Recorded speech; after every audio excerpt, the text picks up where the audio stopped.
Ouais, Julio, Dominique. Voilà. Ouais. Je voulais savoir combien de litres de lait on peut arriver à produire avec ce type de technologie aujourd'hui.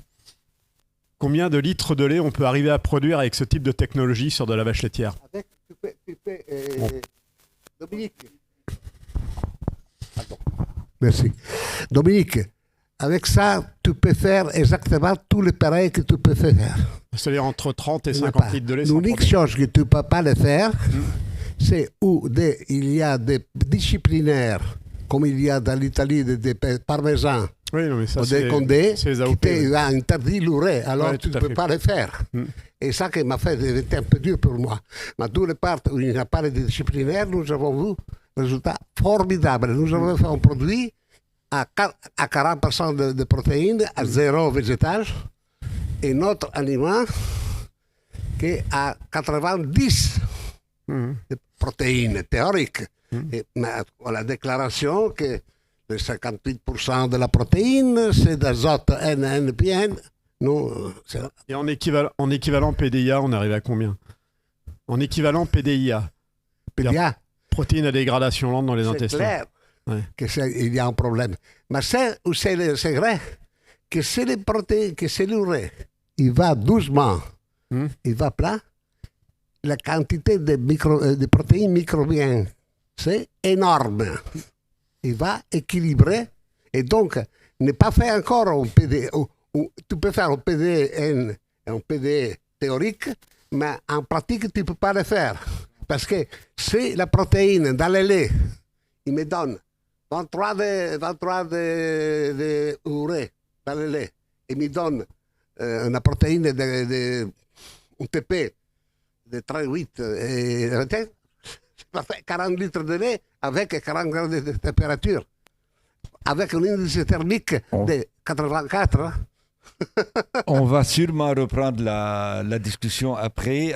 Bon, maintenant, on a quelques minutes, on a plus d'une heure pour des questions. Si vous avez des questions à poser,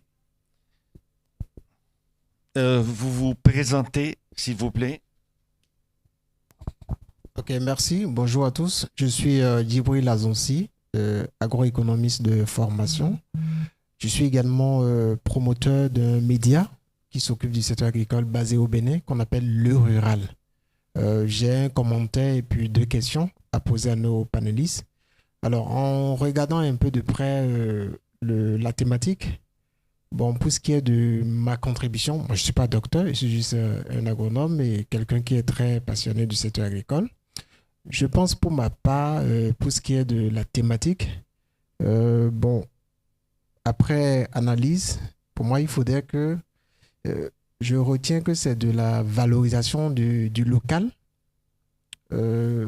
qui m'entraînera, je vais dire, le global, pour ma part. Donc, si je dois résumer un peu tout ce qui a été dit, donc il faudrait valoriser le local pour pouvoir maintenir le global en réalité. Pour ce qui est des questions, je vais directement voir, je crois, Monsieur Leni, je pense, pour sa présentation. Un instant, je regarde rapidement. OK. Alors, Monsieur Leni nous a parlé un peu, je vais dire, de l'incorporation des enzymes et tout le reste. Je vais dire dans ce qui est de l'optimisation. J'ai quelques craintes et peut-être une question à lui poser. Est-ce que tous ces mélanges que vous préconisez en réalité, est-ce que ça n'a pas aussi d'effet du point de vue santé humaine? Je crois que la question aussi retourne un peu à celui qui est juste à côté de vous. C'est vrai, il a parlé l'italien, donc il y a pas mal de mots que je n'ai pas totalement saisis.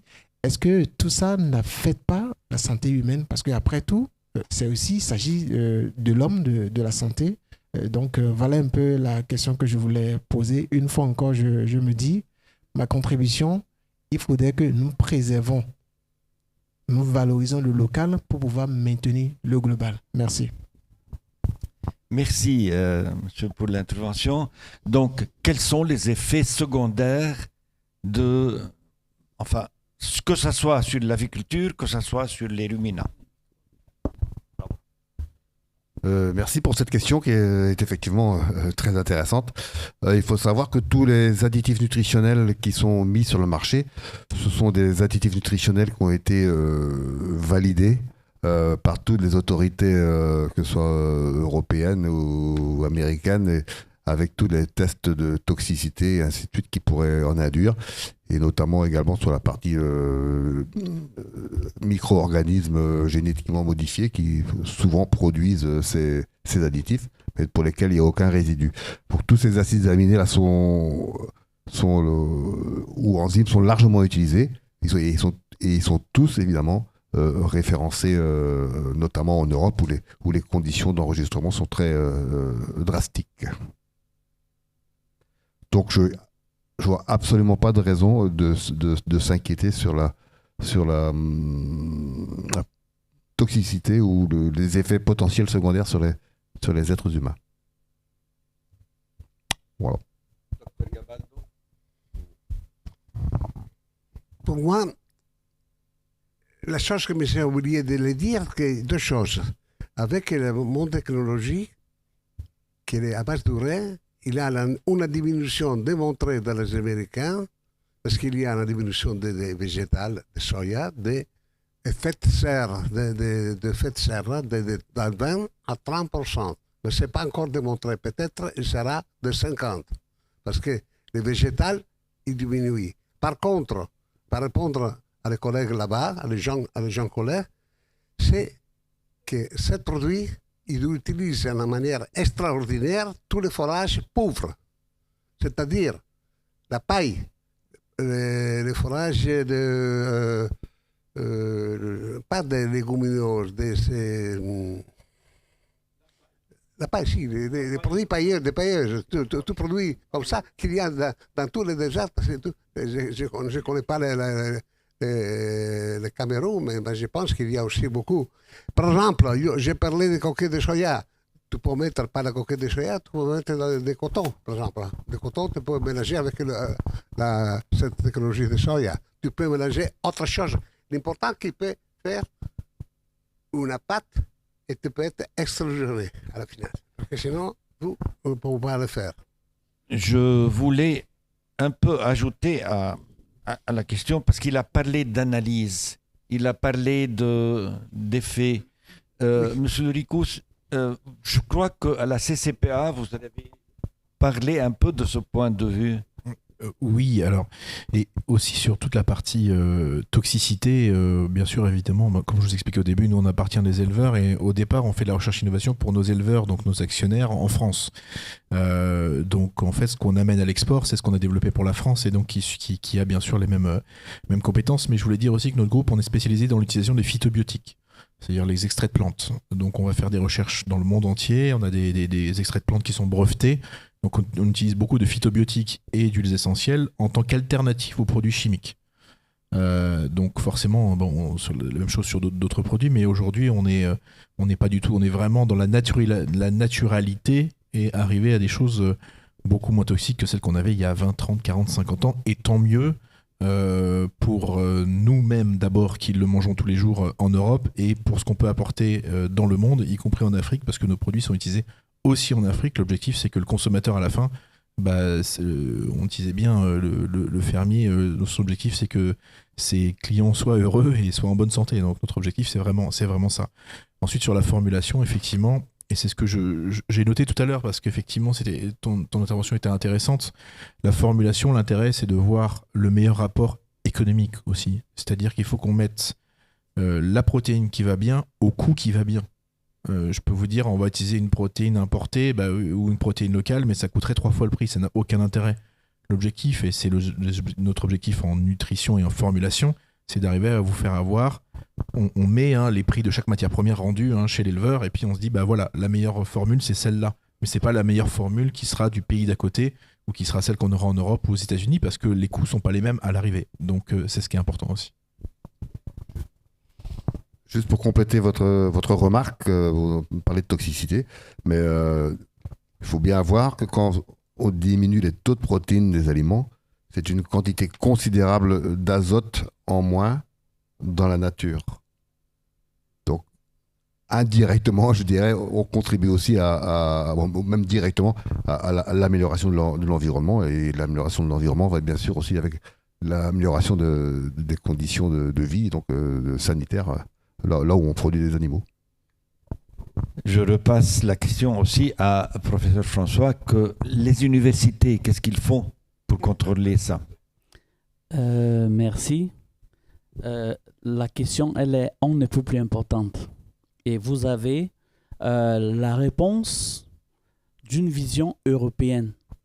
Vous voyez, c'est effectivement d'une vision européenne.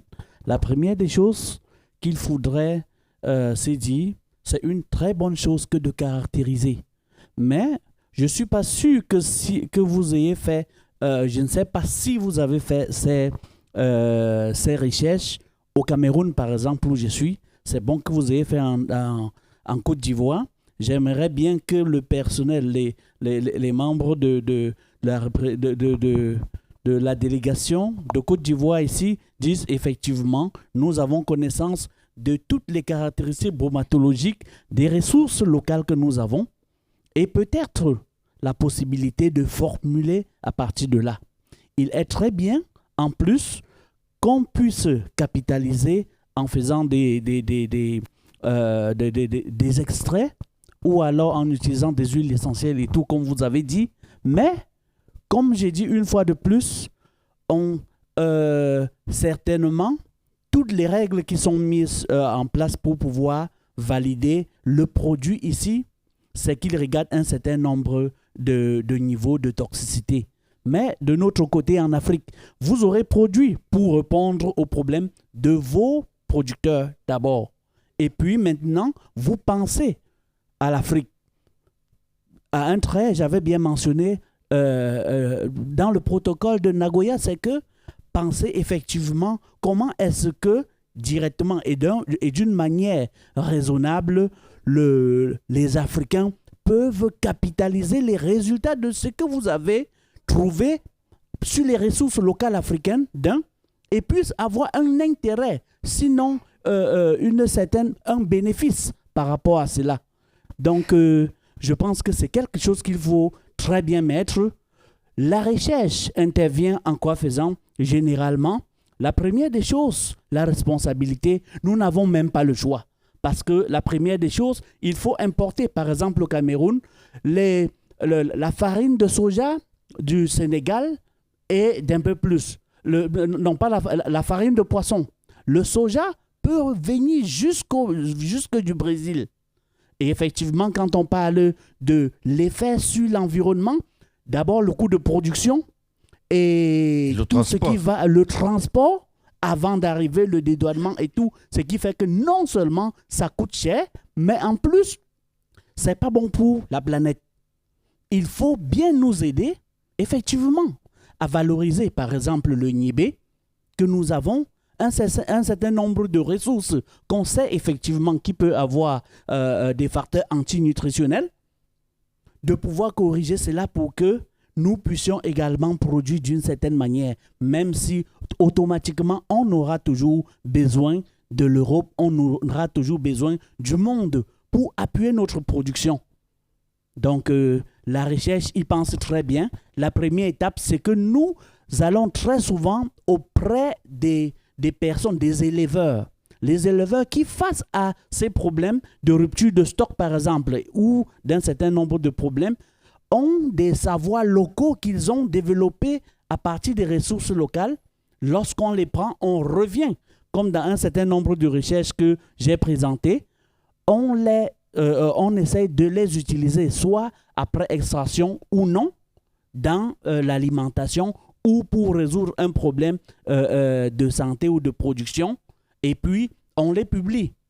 C'est une très bonne chose que de pouvoir maintenant échanger pour savoir quel est le juste milieu pour pouvoir non seulement satisfaire vos différents problèmes, mais également en tenant compte de l'Afrique, comme je vous l'ai déjà dit, a d'abord faim.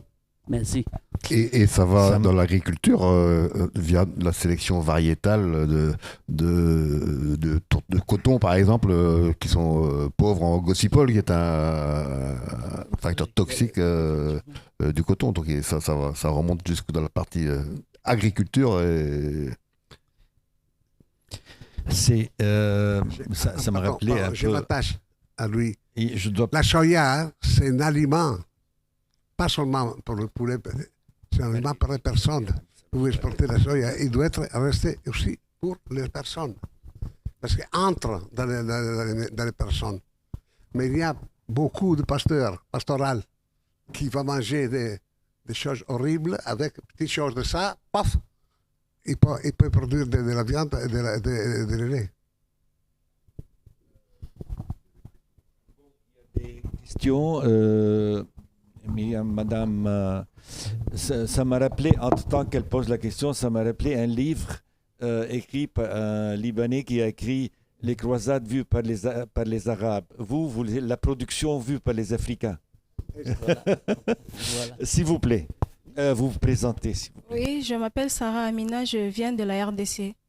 Oui, je suis chargée de communication dans un projet agricole, Programme national de développement agricole, c'est à l'ouest du Congo, voilà. Et nous avons aussi une partie où on s'occupe de l'élevage. Et bon, c'était juste une préoccupation, mais ça a été un peu répondu, mais je veux quand même rebondir par rapport à ça. Et je voudrais savoir si vous travaillez aussi en réseautage avec les gouvernements de nos pays pour pouvoir amener les apports que vous avez pour les gens sur terrain. Parce que souvent, les éleveurs et les fermiers, ils ne savent pas, par exemple, qu'ils ont toutes ces richesses-là qu'ils peuvent mettre à profit pour pouvoir accroître leur productivité ou bien leur bétail. Et aussi par rapport au réseautage avec les systèmes scientifiques de nos différents pays. Est-ce que c'est possible de pouvoir aussi avoir ces échanges-là avec les gens de la RDC, par exemple, pour qu'on puisse aussi savoir qu'est-ce qui se passe ici chez vous, pour qu'on puisse les appliquer chez nous?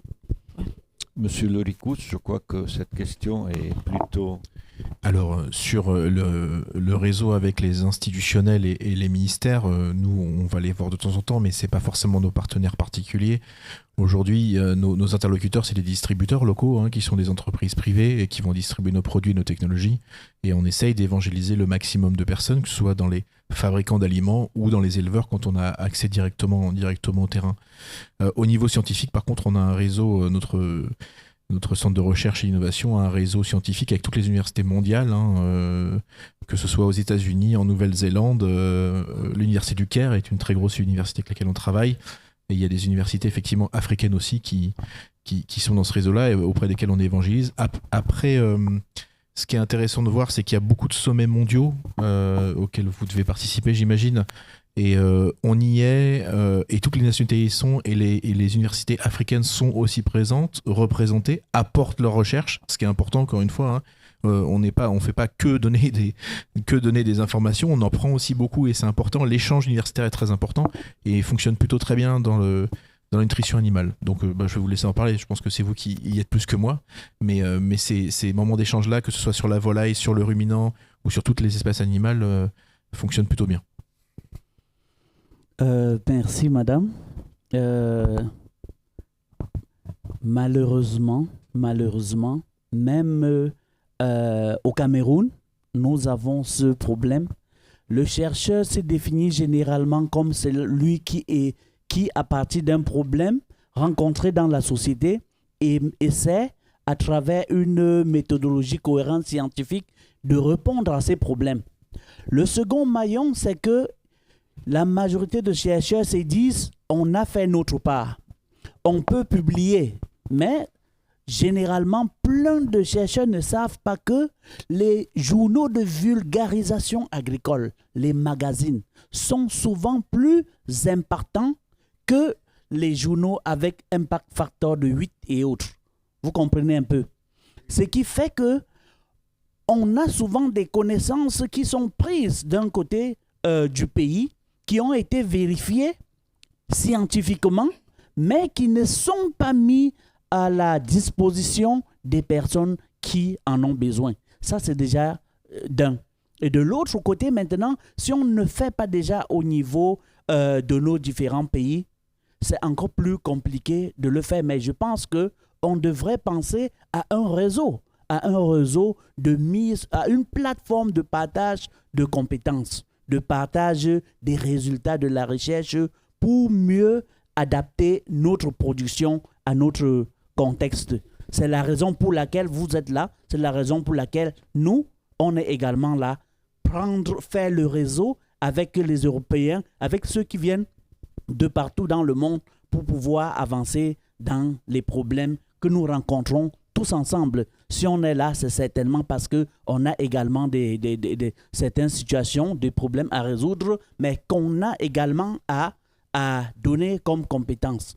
C'est la raison du panel, je pense. Vous dites ou bien créer une association pour cela, ou bien un réseau universitaire? Pas forcément universitaire, pas vraiment universitaire. Développer, par exemple, des magazines. On avait dans le temps Afrique Agriculture qui vendait vraiment. Hervé Antoine, malheureusement, je n'ai plus de ses nouvelles depuis un certain temps. Ça paraît plus apparemment, mais c'était on ne peut plus important. Où on a fait, par exemple, il y a peut-être 3 ou 4 ans, fait un article là-bas qui était valorisation des ressources locales en agriculture africaine. Et si tout le monde s'est partagé partout, n'importe qui peut voir et le capitaliser. Mais il faudrait que ça arrive encore. Merci. Malheureusement, l'ignorance galope dernièrement. Il y a peu de gens qui lisent. Oui, bonjour. Édouard Beau de la société Fidexes. Alors, je tenais à remercier les organisateurs de cette conférence que je trouve très intéressante et remercier les intervenants pour la qualité de leur présentation.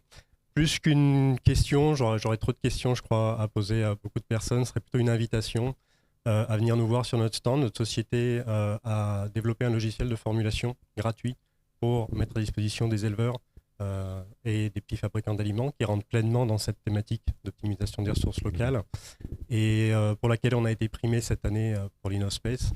Et donc, voilà, j'ai plutôt une invitation à venir discuter de ce sujet-là avec nous, qui est très intéressant. Je pense qu'il y a beaucoup de choses à faire et que je pense qu'on peut apporter aussi quelques réponses ou quelques dynamiques sur ce sujet. Voilà. Merci. Je vous remercie.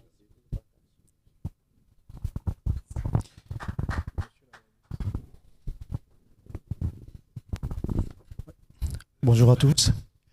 Je m'appelle Désiré Ingalieu. Je suis enseignant à l'Université de Rennes 2 et à l'école d'agriculture de Derval. Alors, j'ai bien écouté les intervenants, les panélistes. Et ma question va s'adresser au professeur Djiké et à monsieur Leni, si j'ai bien noté. Nous avons observé dans la dernière intervention, je crois que c'était le docteur qui est absent, qui évoquait la démographie africaine, la démographie mondiale qui passera en 2050 à plus de 9 milliards et on peut faire des projections d'après la FAO, la Banque mondiale, en 2100 à 11 milliards d'habitants. Et c'est sur ces 11 milliards, l'Afrique va capitaliser 4 milliards d'habitants. Et alors, lorsqu'on essaye de faire le tour en Afrique, on observe que le discours qui est tenu par les institutionnels est tout le temps en déphasage avec la pratique sur l'élevage avicole, l'élevage porcin, et j'en passe. Je vais interroger le professeur Djiké sur le modèle. Alors, ce que j'ai observé, c'est que je ne vois pas le modèle qui est pratiqué, parce que j'ai fait plusieurs pays en Afrique. Je suis aussi consultant en phytothérapie. C'est pour ça que je viendrai avec M. Leni. Il n'y a pas de modèle. Je n'observe pas de modèle. Est-ce que le concept de durabilité est applicable aujourd'hui avec cette démographie galopante? Ça, c'est la première question. Je vais vous dire à peu près ce que j'ai fait comme recherche aussi, en mettant en place un modèle, ce qu'on a déjà appelé dans mon ouvrage l'agriculture industrielle raisonnée pour l'Afrique, qui est déjà peut-être accepté par beaucoup de pays. Ça, c'est déjà la première question pour Dr Djiké. Pour M. Leni, travaillant sur la phytothérapie, est-ce que les compléments alimentaires, ce que vous utilisez aujourd'hui, ou aussi le docteur vétérinaire italien, est-ce qu'on ne peut pas substituer aussi en Afrique aujourd'hui? La question est là. Si la substitution de certaines molécules, les capteurs de mycotoxines, par exemple, on ne peut pas utiliser certaines plantes pour les neutraliser en Afrique. Votre copanéliste a évoqué la question de coût. Évidemment, il y a ce problème. Mais j'ai rencontré, il y a 3 ans, ici au SPACE, des Nigérians qui sont venus me voir pour des conseils en phytothérapie. Je leur ai proposé des substituts pour remplacer, pour faire pousser la volaille. La plupart, ils étaient 10, tous ont refusé. Ils cherchaient parce qu'on les a envoyés me voir, ils cherchaient les activateurs de croissance qui sont interdits en France. Alors, voilà, la question était, est-ce qu'il y a la possibilité, vous qui fabriquez l'aliment, de les substituer et à quel coût aujourd'hui? Je vous remercie. Je vous remercie pour une réponse assez rapide parce que malheureusement, on est à court de temps. On a tardé au début pour commencer. S'il vous plaît, docteur, professeur. Oui, merci pour la réponse.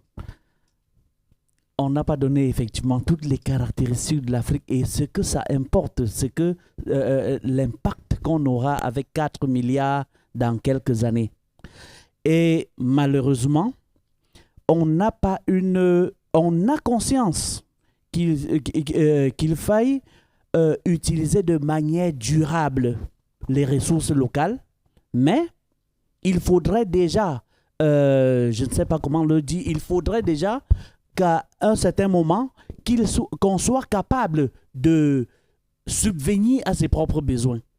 Vous comprenez? De subvenir à ses propres besoins. Et puis maintenant, en même temps, on valorise ces ressources, on utilise ces ressources parce qu'on n'a pas de plan, parce qu'on n'a pas de plan B. Et généralement, on n'a pas de réelle stratégie, même si on intègre un certain nombre de plateformes et de consortiums qui permettent de contribuer d'une manière ou d'une autre à la réduction de l'impact de l'homme sur la population. On a des défis. Déjà au niveau de l'aviculture, je vous ai dit, pour revenir très rapidement, on a 70% du cheptel qui est tenu par les petits ménages. Et ce sont les races locales, qui sont des ressources génétiques maintenant recherchées au niveau à l'étranger. Parce qu'on sait qu'ils sont plus résilients face au changement climatique, plus résilients face à certaines maladies. Mais nous avons un certain nombre de challenges, des maladies. Par exemple, la Newcastle. Nous avons la Newcastle, par exemple, le Gomboro, la maladie de Marek, qui, chaque année, dans ces 70%-là, peuvent décimer dans certaines familles jusqu'à 100% du cheptel. On a des stratégies développées localement qui n'ont pas encore assez d'impact. C'est la raison pour laquelle la collaboration avec vous, phytothérapeutes, qui appliquez en élevage, si vous pouvez contribuer à réduire même seulement de 50% les pertes par rapport à ce que nous avons, par rapport à ce qu'on rencontre chaque année, ça ne pourra que contribuer à améliorer la production et donc de pouvoir subvenir à nos besoins dans le futur. Mais c'est une problématique générale qu'il faudrait prendre avec toutes les parties. Merci. Monsieur Lenis. Oui, merci pour la question. Moi, je dirais déjà, je suis pas vétérinaire, je ne suis pas spécialiste de la phytothérapie, mais déjà la prévention, je pense que déjà le plus grand rôle, c'est la prévention.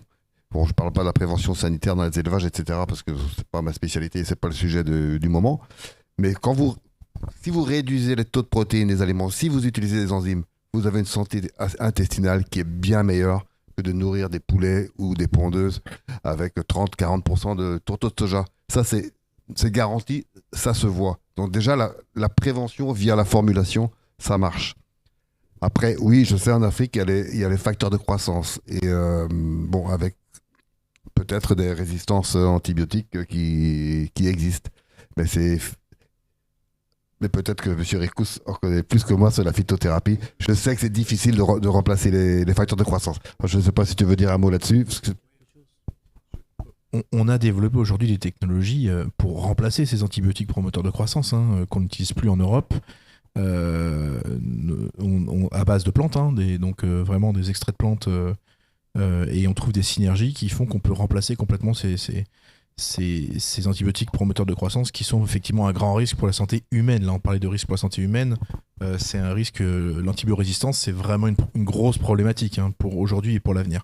Donc nous, on essaye de pousser, hein, ces produits-là, mais souvent on se dit oui, mais c'est facile, j'ai des antibiotiques, c'est plus simple à utiliser. Effectivement, c'est plus simple à utiliser. Le coût est quasiment identique, donc ils veulent pas s'embêter. C'est une question de je veux pas m'embêter, hein. Mais dès que la législation les interdit, généralement, on arrive à faire passer nos produits et arriver à d'autres des développements naturels à base de produits naturels. Dernier point juste, pour revenir sur le sanitaire, ce qui est important, et j'ai pas eu le temps d'en parler, mais nous, on fait aussi beaucoup de produits nutritionnels, et là, on a du mal à les placer en Afrique. Pourquoi ? Parce qu'on a un vrai souci de qualité de l'eau.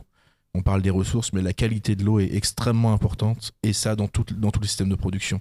Donc, travailler sur la qualité de l'eau, déjà à la base, est un gros sujet, et ça, c'est un sujet global, hein, qui n'est pas un sujet que nutrition animale, qui est même un sujet santé humaine. J'ai habité assez longtemps en Afrique pour le savoir, et vous le savez encore mieux que moi aujourd'hui, mais la qualité de l'eau, c'est vraiment un sujet aussi qu'on traite assez peu, et qui pourtant est essentiel. Bon, justement, non, je veux continuer avec vous parce que l'importance, enfin, les services qu'une compagnie comme la CCPA peuvent rendre à analyser, à utiliser des laboratoires, offrir votre service de laboratoire. Est-ce que c'est possible ? Nous, notre service, ça fait partie de ce qu'on offre. C'est-à-dire qu'on va aller quelque part, on va aller voir une usine d'aliments. Généralement, on travaille avec les usines d'aliments ou les très gros élevages. Et on va déjà regarder ce qu'eux utilisent. Ce qu'ils utilisent, ensuite, on va les analyser de manière physico-chimique, hein. On va vraiment faire les analyses de laboratoire pour ensuite pouvoir faire une courbe et l'installer dans un NIR et qu'elle soit utilisée en local. Donc, on va vraiment faire des analyses physico-chimiques de ce que vous utilisez. Si demain vous avez du sorgho, on va faire l'analyse du sorgho, mais quand je vous dis les analyses physico-chimiques, si on analyse on va par exemple analyser le soja du Brésil, mais on va faire 4 ou 5 ou 10 analyses sur une récolte. Donc la récolte 2023 de telle période du soja au Brésil, j'ai exactement ces caractéristiques pour la nutrition animale. Et donc on fera exactement la même chose pour celle que vous utilisez, pour que derrière vous puissiez vous formuler de manière régulière avec vos produits. On est bien ici dans la valorisation de vos ressources locales pour votre performance. Aujourd'hui, ça n'a pas forcément de sens, et on n'en a pas parlé, on n'a pas le temps, mais c'est vrai qu'il y a beaucoup de produits qu'on appelle des concentrés, qui sont finalement pas très concentrés, qu'on importe en Afrique, dans lequel on va mettre directement du maïs, etc. Et on a juste, c'est simple pour l'éleveur, on ouvre le sac, on le met dans un espace, alors quelquefois c'est simplement un bidon, hein, et puis ensuite on le mélange, on rajoute un peu de protéines, et ça suffit à faire un aliment. Le problème, c'est que toute la ressource, elle est pas mise en local, et on met pas en avant les ressources locales, et économiquement, ça coûte très cher. Ça ne permet même pas de se développer. Je ne veux pas empêcher le déjeuner, mais comme dernière question, vous pouvez poser la vôtre, s'il vous plaît, en vous introduisant. Merci. Moi, c'est M. Chofo, je suis éleveur au Cameroun. Donc, je pense que la dame a un peu posé les questions qui me concernent, mais je profite pour réitérer ma question sur le professeur Dike, parce qu'il y a le professeur de l'université ici, qui est l'université de mon pays. Le véritable problème que nous faisons face et que nous sommes présents ici, c'est la recherche des solutions qui concernent premièrement la rupture des matières premières et le coût élevé d'aliments chaque année qui existe.